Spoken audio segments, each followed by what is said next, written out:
What's up? Just doing a quick video.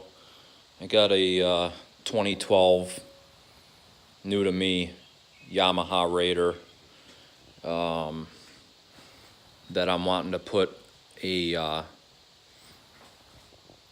this light from VisionX LED, and based on the type of light that's in there being a metric and the mounting system that's on there, once I got the light figured out, that after emailing with Ciro and the company of VisionX, they told me that I needed this adapter that's made by Denali and sold through twistedthrottle.com. So picked that up, and I'm just doing a quick install, show people how it works.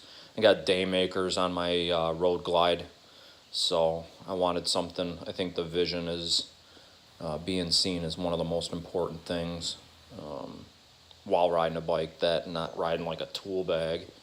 So VisionX, I went with the VisionX too because I guess Denali makes a light, but VisionX is lifetime warranty, and I can dig into that. So Yamaha Raider 2012. The light is item XMC 575 RDB, and the part for this Denali is LAH 0610100. You can see there it fits all these different makes and models to be able to put one of these LED headlights in.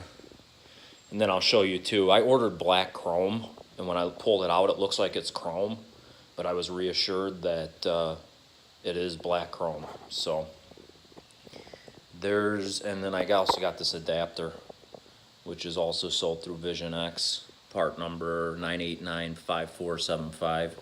This adapter basically goes in between the light and your housing, so that you can go from running lights to brights without losing your running lights. So you got all of them on at once, which is how I'll probably run most times, just so people see me out there. All right, I'm not gonna show like removal or disassembly of the headlight. It's pretty simple. It's two screws on the side, and I'll come back and show you once this piece is installed on the actual headlight housing, how it all goes together.